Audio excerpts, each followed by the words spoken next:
नमस्कार, मी पंजाब डक हवामान अभ्यासक मुक्काम पोस्ट गुगळी धामणगाव तालुका शिलू जिल्हा परभणी. मी आहे आमच्या गावातल्या शेतातल्या धूळ पेरणी केलेल्या कापसाच्या शेतामध्ये.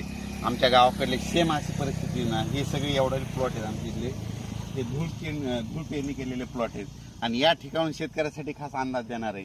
सर्व शेतकऱ्याला सांगितलं होतं की राज्यात आपण 11 ऑगस्टपासून सूर्यदर्शन होणार आहे आणि सर्व शेतकऱ्याला सांगतो की तुम्ही काय करा, 18 ऑगस्टपर्यंत तुम्ही तुमचे शेतीची कामे करून घ्या.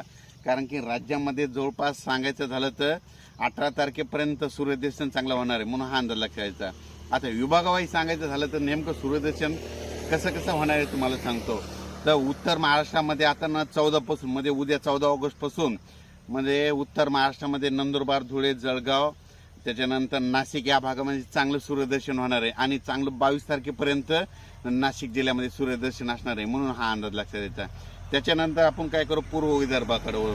पूर्व विदर्भ आणि पश्चिम विदर्भाकडे देखील उद्यापासून चांगलं कडक सूर्यदर्शन होणार आहे, म्हणून हे अंदाज लक्षात द्यायचा. राज्यात एकंदरीत परिस्थिती झाली तर पूर्व विदर्भ आणि पश्चिम विदर्भाकडे चांगलं सूर्यदर्शन होणार आहे, म्हणून हा अंदाज लक्षात द्यायचा. त्याच्यानंतर परत सर्व शेतकऱ्याला सांगू इच्छितो की राज्यामध्ये मराठवाड्यामध्ये देखील जवळपास 18 तारखेपर्यंत सूर्यदर्शन होणार आहे. मराठवाड्यातल्या सर्व शेतकऱ्यांनी तुम्ही काय करा, 18 तारखेपर्यंत तुम्ही तुमची शेतीची कामे करून घ्या, फवारण्या करून घ्या, खतं घालून घ्या. कारण की 18 तारखेच्या नंतर मराठवाड्याकडे पाऊस येणार आहे, म्हणून हा अंदाज लक्षात घ्यायचा. आणि परत एक सातारा, सांगली, सोलापूर, कोल्हापूर या भागातील सर्व शेतकऱ्याला सांगू इच्छितो की राज्यामध्ये म्हणजे सातारा, सांगली, सोलापूर तुम्ही काय करा, 17 तारखेपर्यंत तुम्ही तुमचे शेतीचे ऊसाचे कामे करून घ्या. कारण की सातारा, सांगली, सोलापूरकडे 18 तारखेला परत तिकडे पाऊस येणार आहे आणि जोराचा पाऊस असणार आहे आणि असा रिमझिम स्वरूपाचा पाऊस नसणार आहे, जोराचा पाऊस येणार आहे, विजेच्या कडकडाचा पाऊस येणार आहे, म्हणून हा अंदाज लक्षात द्यायचा. म्हणजे सांगायचं झालं तर राज्यामध्ये 18 पासून चांगला पाऊस पडणार आहे. पण आता ह्या 3 दिवसामध्ये काय परिस्थिती राहणार आहे तर हे सर्व शेतकऱ्याला सांगू इच्छितो.